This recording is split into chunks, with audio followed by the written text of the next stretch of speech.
Disetujuinya pembahasan revisi Undang-Undang Desa disinyalir berkaitan dengan momentum pemilu. Benarkah demikian? Kita akan membahasnya bersama Sekjen Asosiasi Pemerintah Desa Seluruh Indonesia atau APDESI, Asep Anwar Sadat, serta mantan Dirjen Otonomi Daerah Kemendagri, sekaligus pakar otonomi daerah Jo Hermansyah Johan. Saya sapa, selamat pagi Pak Anwar dan Pak Jo. Ya, pagi Mas. Selamat pagi, Pak. Baik. Saya ke Pak Anwar terlebih dahulu, langsung saja Pak kita tanggapi bagaimana komentar dari warga desa yang kita putarkan sebelum diskusi ini dimulai. Apa sebenarnya alasan begitu gigih mengajukan perpanjangan masa jabatan, padahal kan menurut warga ini tidak begitu urgen gitu?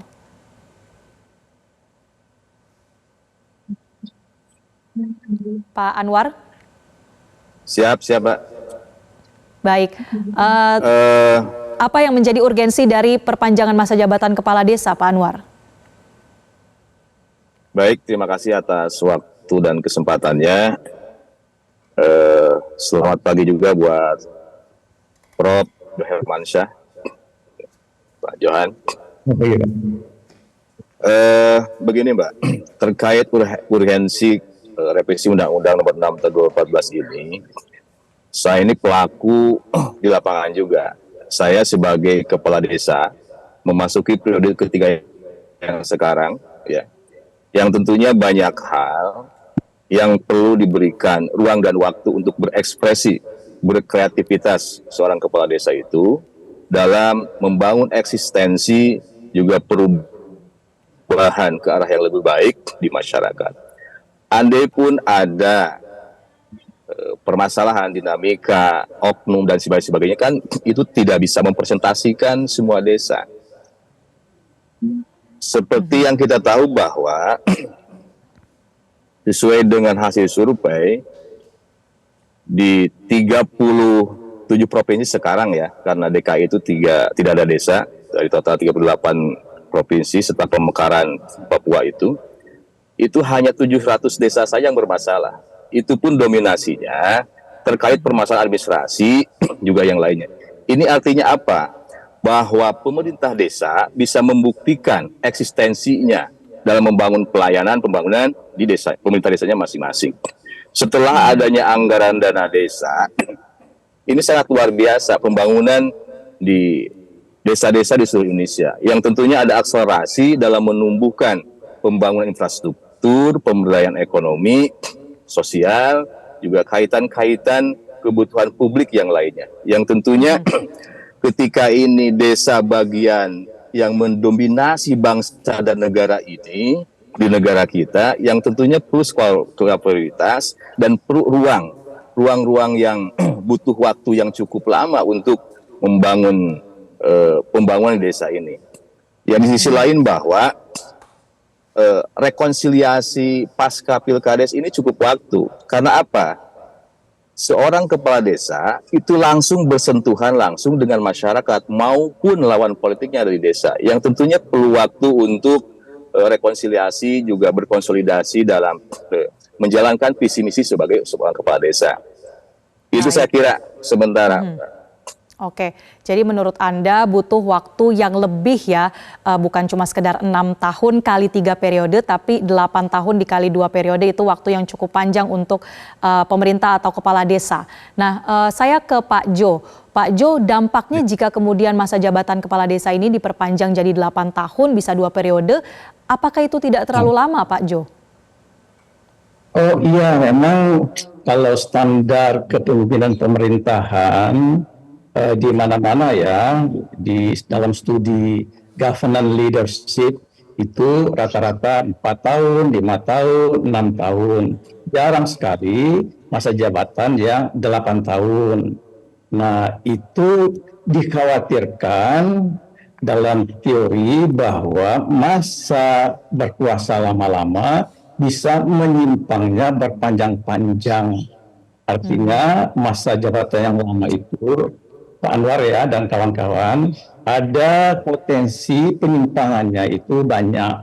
Mula-mula dikit, lama-lama jadi bukit dalam teori ya. Nah, di praktek juga kita sudah lihat kenyataan-kenyataan di tingkat negara, ada presiden berkuasa lama-lama, akhirnya terjadi penyimpangan. Di tingkat desa juga sama saja. Ya, ketika Orde Baru dulu kan 8 tahun tuh, 2 kali 8. Itu juga banyak fenomena yang kami pelajari, terjadi penyimpangan kekuasaan. Nah, dampak yang paling serius itu adalah terkait risiko penyalahgunaan dana desa yang katanya juga mau ditambah jadi 2 miliar per desa. Nah, ini khawatir kalau sampai 8 tahun, tambah lagi 8 tahun, itu nanti jangan-jangan banyak kepala desa yang kena kasus hukum. Yang kedua, sirkulasi pemimpin pemerintahan di desa bisa mandek. Ya, karena orang ini kalau sudah 8 tahun berkuasa, terpilih lagi berkuasa, nanti yang menggantikannya dalam kultur masyarakat kita yang masih feodal, naik lagi anaknya, cucunya, ya. Di tingkat negara itu sebenarnya problematik kita ini dengan Presiden Jokowi yang menaikkan anaknya itu menjadi calon wakil presiden. Yang ketiga, dinasti akan subur, ini yang tadi yang saya sebut ya, akan subur dinasti di desa-desa. Lahirlah memimpin pemerintahan raja-raja kecil. Dan nepotisme ini juga kita khawatirkan dalam pengangkatan orang-orang dalam jabatan di desa. Nanti karib kerabatnya kepala desa yang duduk di dalam posisi-posisi struktural. Jadi ini harus dihitung matang-matang. Kalau menurut saya ini kan pemerintah kan masih tingkat pertama ya. Nah, nanti sidang tingkat kedua baiknya cobalah dirundingkan lagi mengingat bahaya-bahaya ke depan. Kalau saya menyarankan sebaiknya 5 tahun aja, bahkan turun dari 6 tahun. Ya, 5 tahun supaya standar dengan masa jabatan presiden, masa jabatan gubernur, bupati, wali kota. Kalau nggak mau jadi kepala desa 5 tahun, jangan jadi kepala desa, gitu loh. Nah, itulah membangun suatu desa yang demokratis, desa modern. Kita mau negara modern ini, bukan negara monarki tradisional. Itu pandangan saya. Ya, mudah-mudahan ini bisa didengar oleh Nagri, oleh DPR. Kalau tadi salah satu alasan dari Pak Anwar dari Apdesi ini mengapa perlu lebih panjang ini karena butuh konsolidasi atau penyesuaian setelah pemilu 2024. Apakah Anda sepakat Pak Jo atau justru karena ini lagi di momen pemilu jadi kalau kemudian revisi ini disetujui, ini malah akan menimbulkan dugaan-dugaan adanya politisasi dari revisi undang-undang Pak Jo. Menurut Anda bagaimana? Jadi kalau saya studi tentang masa jabatan yang pendek, katakanlah sekarang ini 6 tahun, ya, lalu kemudian terjadi berbagai macam kasus pasca pilkades, ya, di mana kemudian sulit untuk membuat masyarakat bisa menerima kehadiran kepemimpinan kepala desa. Nah, itu dari studi itu fenomenanya kecil. Tidak banyak ya, jadi kalau kita pelajari 70-an ribu desa di Indonesia, fenomena yang seperti itu nggak sampai 5%. Nah, sehingga dengan demikian nggak bisa digeneralisasi. Maka orang mengira-ngira bahwa ini ada semacam politik transaksi ya antara pengambil pemegang kekuasaan, pemegang kewenangan pembuatan undang-undang, lawmaker dengan pemerintah terhadap kepala desa. Jadi ada semacam begini, kasih pasal-pasal yang kepala desanya happy, senang gembira, masa jabatannya ditambah, diperpanjang, lalu kemudian nanti dibantulah pemegang kuasa dalam rangka pemilu. Nah, itu jadi tuduhan-tuduhan atau anggapan itu menjadi menguatlah gitu kira-kira Mbak. Baik.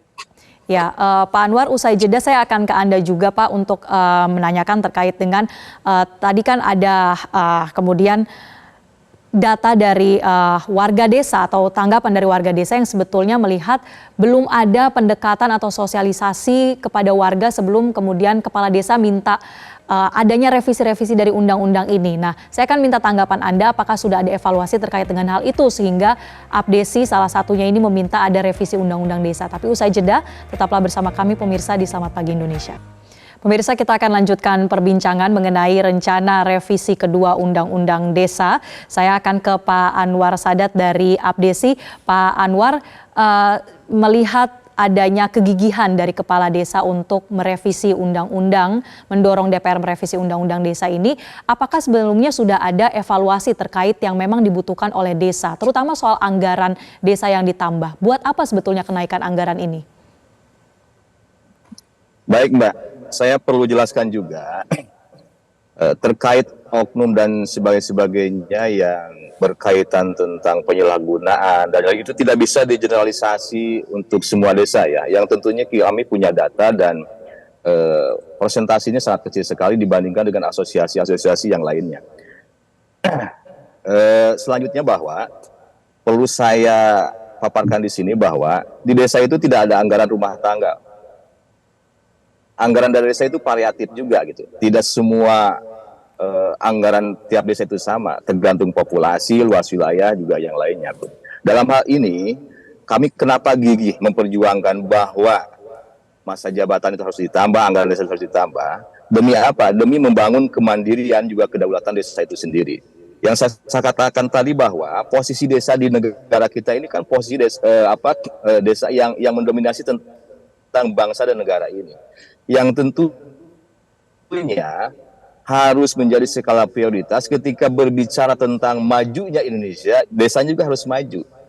Ketika berbicara Indonesia itu sejahtera, ya desanya harus sejahtera. Yang tentunya bahwa keadilan, termasuk kedaulatan anggaran, itu belum bisa menjembatani untuk melakukan sebuah akselerasi tentang pembangunan. Kaitan kebutuhan aspirasi warga masyarakat, infrastruktur, pemberdayaan, ekonomi juga yang lainnya, ini kan perlu ada semacam ruang-ruang untuk bisa membangun sebuah supporting terhadap penyelenggaraan pemerintah desa. Yang selanjutnya bahwa kaitan bagaimana itu desa bisa mandiri, maju dan yang lainnya, itu kan perlu adanya support anggaran. Yang kedua, masalah kebijakan. Kebijakan ini karena kaitan pemerintah desa setelah pasca Kades itu rekonsiliasinya cukup butuh waktu yang lama, yang sehingga bahwa seorang kepala desa perlu menyesuaikan, perlu ada semacam adaptasi, perlu dikonsolidasikan dengan semua pihak.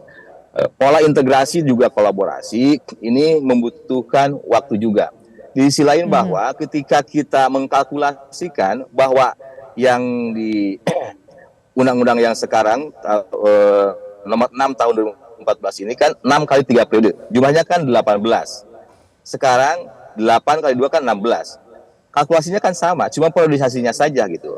Kenapa kami lebih cenderung meminta 2 periode kali 8? Ini untuk agar supaya ada ruang-ruang berekspresi, berkreativitas, berrekonsiliasi, berkonsolidasi yang cukup. Karena dalam membangun kemandirian, kreativitas, seperti kita menginginkan one village, one company, one village, one product. Ini kan butuh koordinasi, sinergitas juga yang lainnya. Di sisi lain bahwa kebutuhan sosial kepala desa itu sangat luar biasa. Baik. Dari mulai yang sakit, hajatan dengan yang lainnya itu tertumpuk di desa. Sementara pemerintah desa kan tidak teranggarkan di dana desa itu anggaran rumah tangga, yang tentunya selalu mengeluarkan kocek sendiri. Ini kan perlu ruang-ruang berekspresi, berkreativitas untuk menumbuhkan penghasilan asli desa. Kan seperti itu. Makanya anggarannya harus ditambah agar apa? Agar pemberdayaan ekonomi, peningkatan kapasitas, juga penggalian potensi itu bisa seluas-luasnya bisa dilaksanakan oleh seorang kepala desa, gitu kan? Itu barangkali yang saya bisa sampaikan sementara. Baik, saya ke Prof. Jo. Jadi Prof, untuk mengawasi jika kemudian revisi undang-undang ini disetujui dari kerawanan misalnya penyalahgunaan dana desa yang naik, kemudian juga mengawasi di tengah-tengah pemilu ini rentan adanya politik transaksional seperti yang Anda sampaikan tadi, bagaimana supaya revisi undang-undang desa ini betul-betul sesuai dengan tujuan awalnya untuk pembangunan desa itu sendiri, Pak Jo? Kalau dari segi waktu revisi, saya kira ini pemerintah dan DPR sudah pas ya. Jadi tidak ketok palu sebelum hari H pemilu tanggal 14 Februari. Nah, ketok palu final nanti di paripurna, saya dengar dari Ketua DPR informasinya pada bulan Maret. Jadi itu pemilu sudah selesai. Jadi dengan demikian kemungkinan untuk transaksi atau bantu-membantu, dukung-mendukung itu mungkin sangat terbatas ya. Nah, tapi walaupun begitu tentu masyarakat harus tetap mengawasi ya, watchdog maksud saya ya, dari pihak Bawaslu, kemudian juga dari KASN kan juga berwenang tuh untuk mengawasi tambah bupati dan camat-camat. Bupati dan camat-camat itu sangat powerful.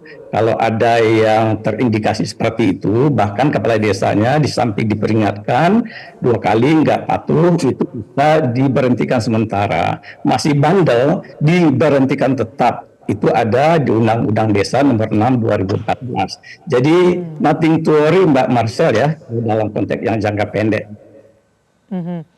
Ya, bagaimana Pak Anwar? Apakah kemudian kepala desa ini bisa menjamin bahwa desakan untuk merevisi Undang-Undang Desa ini bebas dari kepentingan transaksional dan siap diberhentikan kalau ternyata terbukti ada penyelewengan dari revisi ini, Pak Anwar? Kan seperti yang kita ketahui bahwa undang-undang ini belum diparipurnakan. Hanya substansinya sudah disepakati antara pihak pemerintah dan DPR. Ini artinya apa? Ini untuk menghindari hal-hal dan asumsi negatif terhadap pihak pemerintah desa, khususnya asosiasi pemerintah desa seluruh Indonesia APDESI di sini. Di sisi lain bahwa kita lebih pada objektivitas ya, kebutuhan di lapangan, karena saya pelakunya gitu. Saya sekarang jadi kepala desa, periode yang ketiga sekarang, mengalami hal-hal yang sangat sulit ketika kita ingin membangun, merencanakan sebuah visi yang besar untuk kemakmuran, kesejahteraan, kedaulatan desa itu, ketika tidak ada supporting, masalah kebijakan, masalah anggaran, ini sangat susah. Apalagi kaitan ketika desa itu bukan zona industri dan sebagainya, itu kan sulit untuk menghasilkan penghasilan asli desa. Makanya kenapa kita ngotot tentang revisi ini, gitu kan? Ini bagian daripada ingin menumbuhkan, ingin menjadikan bahwa desa bisa menjadi sebuah pelopor pembangunan negara kita. Yang tentunya desanya sejahtera, Indonesianya pasti sejahtera juga. Ini kaitan dan harapan kita seperti itu. Dan untuk kaitan oknum, penyalahgunaan dan sebagainya, secara reguler kita ini sudah diperiksa, Bu. Per 6 semester kita ada pemeriksaan inspektorat, kan? Termasuk hal-hal yang lainnya. Kita melakukan pelaporan pertanggungjawaban jangan ini. Ketika ada penyalahgunaan, kan kontrolnya gampang saja, kan begitu. Kan baik di internal pemerintah daerah maupun di luar itu, kan silahkan saja. Andai pun ada hal-hal yang tidak sesuai dengan prosedur, itu sudah ada kontrolnya. Jadi itu tidak usah khawatir, sebetulnya itu sudah terbangun dari sejak undang-undang ini dilahirkan. Terakhir saya ke Pak Jo, jadi Pak secara garis besar melihat poin-poin rencana revisi Undang-Undang Desa ini, apakah Anda cukup optimis bahwa revisi ini betul-betul murni adalah untuk percepatan pembangunan desa? Ya, kalau di luar masa jabatan, saya sependapat ya, jadi meningkatkan dana desa menjadi 2